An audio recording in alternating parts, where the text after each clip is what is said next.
एक झोंपड़े के द्वार पर बाप और बेटा दोनों एक बुझे हुए अलाव के सामने चुपचाप बैठे हुए थे और अंदर बेटे की जवान बीवी बुधिया प्रसववेदना में पछाड़ खा रही थी। रह रहकर उसके मुंह से ऐसी दिल हिला देने वाली आवाज निकलती थी कि दोनों कलेजा थाम लेते थे। जाड़ों की रात थी, प्रकृति सन्नाटे में डूबी हुई, सारा गांव अंधकार में लय हो गया था। घीसू ने कहा, मालूम होता है बचेगी नहीं। सारा दिन दौड़ते हो गया, जा देख तो आ। माधव चिढ़कर बोला, मरना ही है तो जल्दी मर क्यों नहीं जाती? देखकर क्या करूं? तू बड़ा बेदर्द है बे। साल भर जिसके साथ सुखचैन से रहा, उसी के साथ इतनी बेवफाई। तो मुझसे तो उसका तड़पना और हाथ पांव पटकना नहीं देखा जाता। चमारों का कुनबा था और सारे गांव में बदनाम। घीसू एक दिन काम करता तो 3 दिन आराम करता। माधव इतना कामचोर था कि आध घंटे काम करता तो घंटे भर चिलम पीता। इसलिए उन्हें कहीं मजदूरी नहीं मिलती थी। घर में मुट्ठी भर भी अनाज मौजूद हो तो उनके लिए काम करने की कसम थी। जब 2-4 फाके हो जाते तो घीसू पेड़ पर चढ़कर लकड़ियां तोड़ लाता और माधव बाजार से बेच लाता, और जब तक वह पैसे रहते दोनों इधर उधर मारे मारे फिरते। गांव में काम की कमी न थी। किसानों का गांव था, मेहनती आदमी के लिए 50 काम थे। मगर इन दोनों को उसी वक्त बुलाते जब 2 आदमियों से एक का काम पाकर भी संतोष कर लेने के सिवा और कोई चारा न होता। अगर दोनों साधु होते तो उन्हें संतोष और धैर्य के लिए संयम और नियम की बिल्कुल जरूरत न होती। यह तो इनकी प्रकृति थी। विचित्र जीवन था इनका। घर में मिट्टी के 2-4 बर्तन के सिवा कोई संपत्ति नहीं। फटे चीथड़ों से अपनी नग्नता को ढाके हुए जिए जाते थे। संसार की चिंताओं से मुक्त, कृ से लदे हुए। गालियां भी खाते, मार भी खाते, मगर कोई गम नहीं। दीन इतने की वसूली की बिल्कुल आशा न रहने पर भी लोग इन्हें कुछ न कुछ कर्ज दे देते थे। मटर, आलू की फसल में दूसरों के खेतों से मटर या आलू उखाड़ लाते और भून भान कर खा लेते, या 10-5 ऊख उखाड़ लाते और रात को चूसते। घीसू ने इसी आकाशवृत्ति से 60 साल की उम्र काट दी और माधव भी सपूत बेटे की तरह बाप ही के पदचिह्नों पर चल रहा था, बल्कि उसका नाम और भी उजागर कर रहा था। इस वक्त भी दोनों अलाव के सामने बैठकर आलू भून रहे थे, जो कि किसी खेत से खोद लाए थे। घीसू की स्त्री का तो बहुत दिन हुए देहांत हो गया था। माधव का ब्याह पिछले साल हुआ था। जब से यह औरत आई थी, उसने इस खानदान में व्यवस्था की नींव डाली थी और इन दोनों बेगैरतों का दोस्ख भरती रहती थी। जब से वह आई, यह दोनों और भी आलसी और आरा मतलब हो गए थे, बल्कि कुछ अकड़ने भी लगे थे। कोई कार्य करने को बुलाता तो निर्ब्याज भाव से दुगुनी मजदूरी मांगते। वही औरत आज प्रसववेदना से मर रही थी और यह दोनों इसी इंतजार में थे कि वह मर जाए तो आराम से सोए। घीसू ने आलू निकालकर छीलते हुए कहा, जाकर देख तो क्या दशा है उसकी। चुड़ैल का फिसाद होगा और क्या। यहाँ तो ओझा भी 1 रुपया मांगता है। माधव को भय था कि वह कोठरी में गया तो घीसू आलूओं का बड़ा भाग साफ कर देगा। बोला, मुझे वहां जाते डर लगता है। डर किस बात का है, मैं तो यहाँ हूं ही। तो तुम ही जाकर देखो ना। मेरी औरत जब मरी थी तो मैं 3 दिन तक उसके पास से हिला तक नहीं था, और फिर मुझसे लजाएगी कि नहीं। जिसका कभी मुंह नहीं देखा, आज उसका उघड़ा हुआ बदन देखूं, उसे तन की सूध भी तो न होगी। मुझे देख लेगी तो खुलकर हाथ पांव भी न पटक सकेगी। मैं सोचता हूँ कोई बाल बच्चा हो गया तो क्या होगा। सोंठ, गुड़, तेल कुछ भी तो नहीं है ये घर में। सब कुछ आ जाएगा, भगवान दे तो।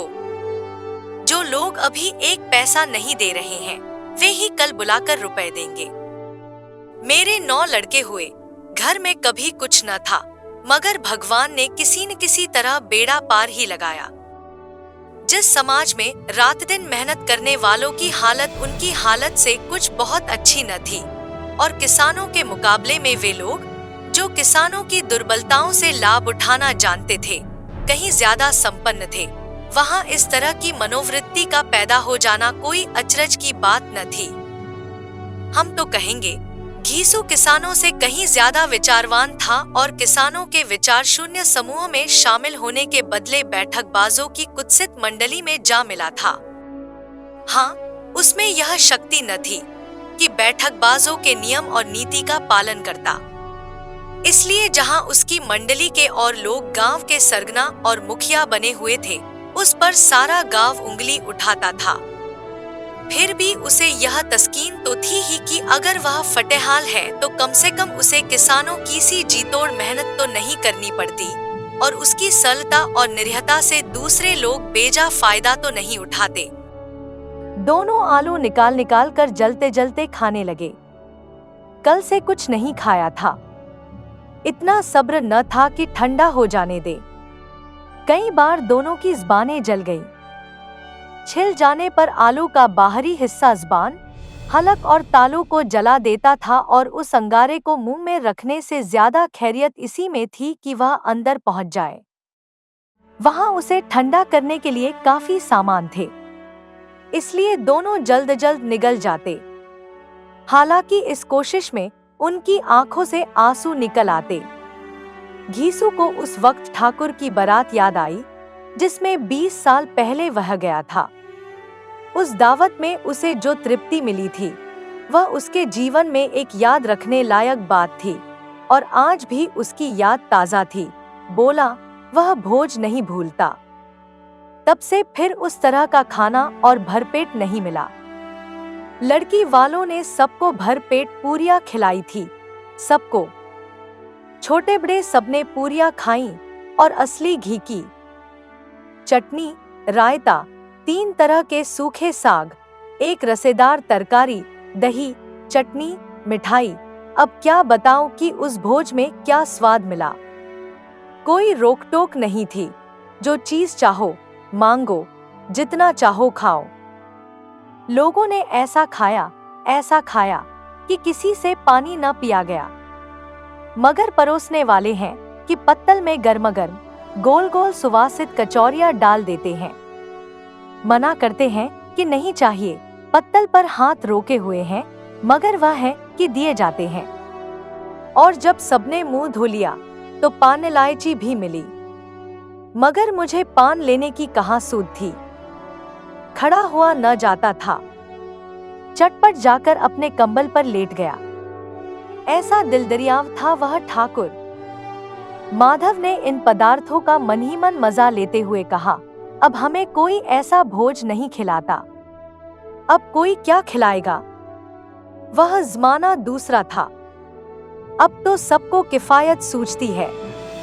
शादी ब्याह में मत खर्च करो, क्रियाकर्म में मत खर्च करो। पूछो, गरीबों का माल बटोर बटोर कर कहाँ रखोगे?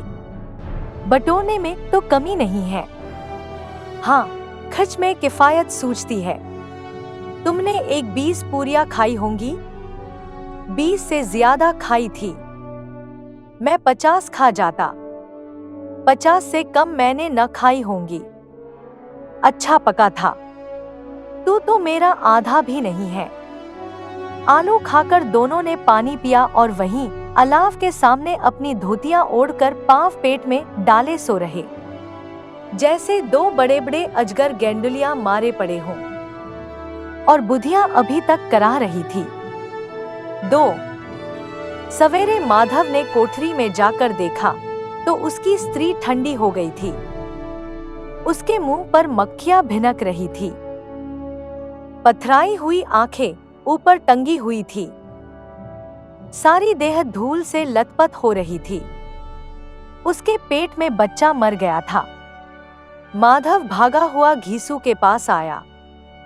फिर दोनों जोर जोर से हाय हाय करने और छाती पीटने लगे। पड़ोस वालों ने यह रोना धोना सुना तो दौड़े हुए आए और पुरानी मर्यादा के अनुसार इन अभागों को समझाने लगे, मगर ज्यादा रोने पीटने का अवसर न था। कफन की और लकड़ी की फिक्र करनी थी। घर में तो पैसा इस तरह गायब था जैसे चील के घोंसले में मांस। बाप बेटे रोते हुए गांव के जमींदार के पास गए। वह इन दोनों की सूरत से नफरत करते थे। कई बार इन्हें अपने हाथों से पीट चुके थे, चोरी करने के लिए, वादे पर काम पर न आने के लिए। पूछा, क्या है बे घिसुआ, रोता क्यों है? अब तो तू कहीं दिखलाई भी नहीं देता। मालूम होता है इस गांव में रहना नहीं चाहता। घीसू ने जमीन पर सिर रखकर आंखों में आंसू भरे हुए कहा, सरकार, बड़ी विपत्ति में हूं। माधव की घरवाली रात को गुजर गई। रात भर तड़पती रही सरकार। हम दोनों उसके सिरहाने बैठे रहे। दवादारू जो कुछ हो सका सब कुछ किया, मुदा वह हमें दगा दे गई। अब कोई एक रोटी देने वाला भी न रहा मालिक। तबाह हो गए, घर उजड़ गया। आपका गुलाम हूं, अब आपके सिवा कौन उसकी मिट्टी पार लगाएगा? हमारे हाथ में तो जो कुछ था वह सब तो दवादारू में उठ गया।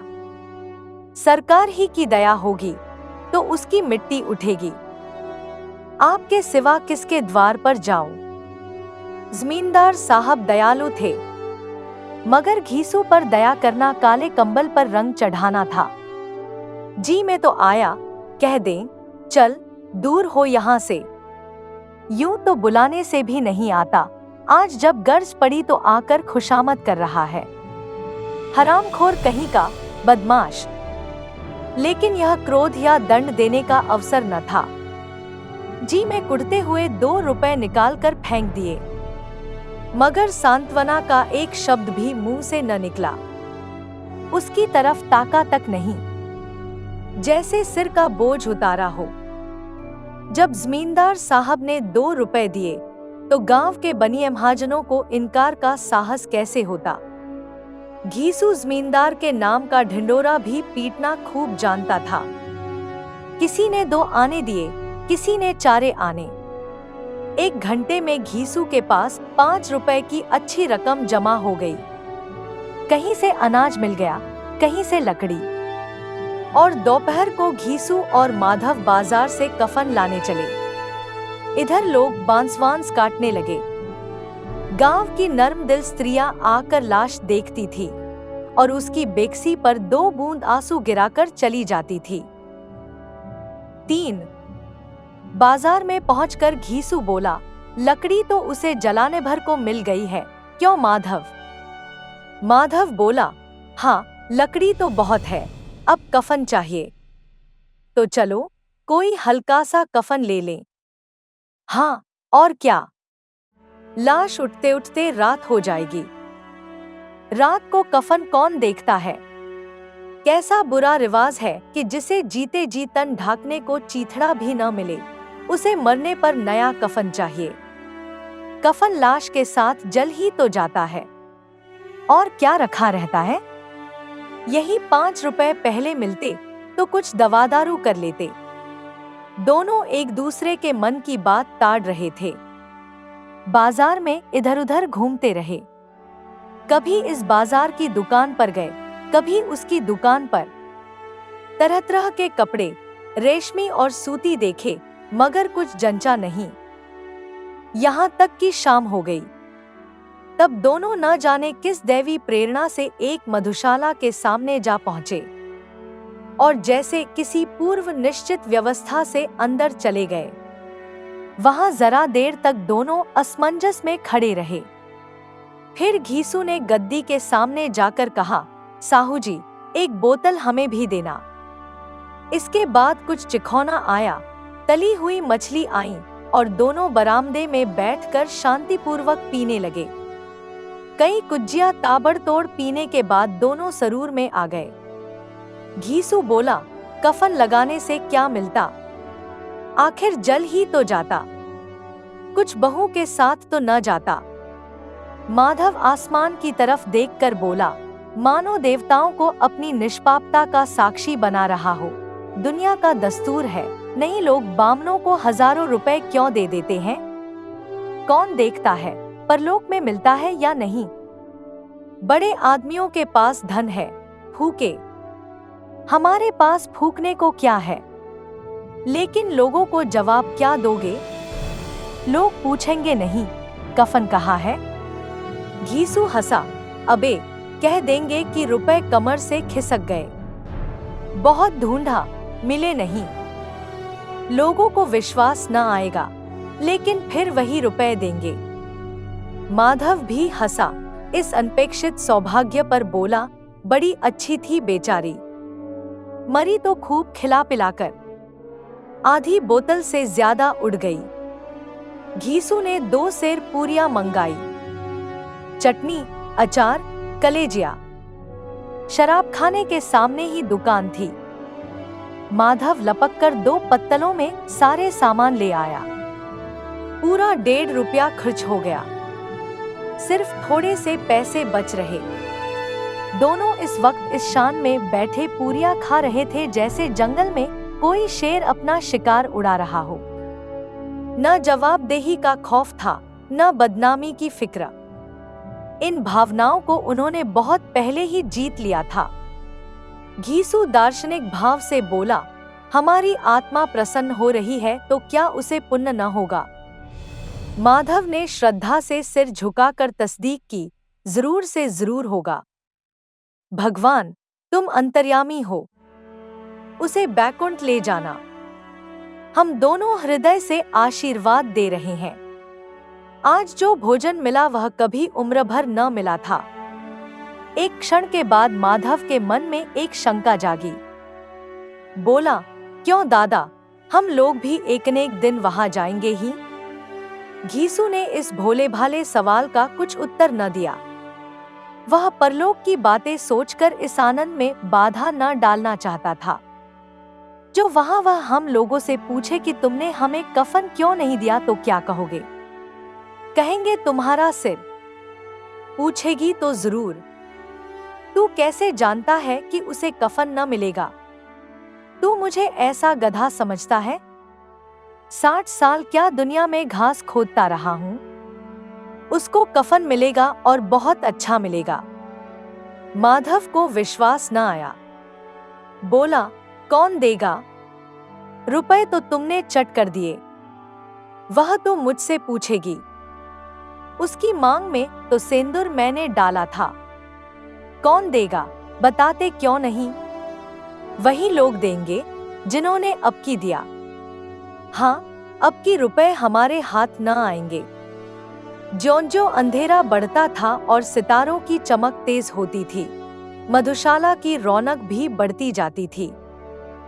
कोई गाता था, कोई डींग मारता था, कोई अपने संगी के गले लिपटा जाता था, कोई अपने दोस्त के मुंह में कुल्हड़ लगाए देता था। वहां के वातावरण में सुरूर था, हवा में नशा। कितने तो यहाँ आकर एक चुल्लू में मस्त हो जाते थे। शराब से ज्यादा यहाँ की हवा उन पर नशा करती थी। जीवन की बाधाएं यहाँ खींच लाती थी और कुछ देर के लिए यह भूल जाते थे कि वे जीते हैं या मरते हैं, या न जीते हैं न मरते हैं। और यह दोनों बाप बेटे अब भी मजे ले लेकर चुस्कियां ले रहे थे। सबकी निगाहें इनकी ओर जमी हुई थी। दोनों कितने भाग्य के बली हैं। पूरी बोतल बीच में है। भरपेट खाकर माधव ने बची हुई पूरियों का पत्तल उठाकर एक भिखारी को दे दिया, जो खड़ा इनकी ओर भूखी आंखों से देख रहा था। और देने के गौरव, आनंद और उल्लास का अपने जीवन में पहली बार अनुभव किया। घीसू ने कहा, ले जा, खूब खा और आशीर्वाद दे। जिसकी कमाई है वह तो मर गई, मगर तेरा आशीर्वाद उसे जरूर पहुंचेगा। रोए रोए से आशीर्वाद दो, बड़ी गाढ़ी कमाई के पैसे हैं। माधव ने फिर आसमान की तरफ देखकर कहा, वह बैकुंठ में जाएगी दादा, बैकुंठ की रानी बनेगी। घीसू खड़ा हो गया और जैसे उल्लास की लहरों में तैरता हुआ बोला, हाँ बेटा बैकुंठ में जाएगी। किसी को सताया नहीं, किसी को दबाया नहीं। मरते मरते हमारी जिंदगी की सबसे बड़ी लालसा पूरी कर गई। वह न बैकुंठ जाएगी तो क्या ये मोटे मोटे लोग जाएंगे जो गरीबों को दोनों हाथों से लूटते हैं और अपने पाप को धोने के लिए गंगा में नहाते हैं और मंदिरों में जल चढ़ाते हैं। श्रद्धालुता का यह रंग तुरंत ही बदल गया। अस्थिरता नशे की खासियत है। दुख और निराशा का दौरा हुआ। माधव बोला, मगर दादा, बेचारी ने जिंदगी में बड़ा दुख भोगा। कितना दुख झेलकर मरी। वह आंखों पर हाथ रखकर रोने लगा, चीखें मार मार कर। घीसू ने समझाया, क्यों रोता है बेटा? खुश हो कि वह मायाजाल से मुक्त हो गई, जंजाल से छूट गई। बड़ी भाग्यवान थी जो इतनी जल्द मायामोह के बंधन तोड़ दिए। और दोनों खड़े होकर गाने लगे, ठगिनी क्यों नैना झमकावे। ठगिनी। पियक्कड़ों की आंखें इनकी ओर लगी हुई थी और यह दोनों अपने दिल में मस्त गाए जाते थे। फिर दोनों नाचने लगे, उछले भी, कूदे भी, गिरे भी, मटके भी, भाव भी बनाए, अभिनय भी किए और आखिर नशे में मदमस्त होकर वहीं गिर पड़े।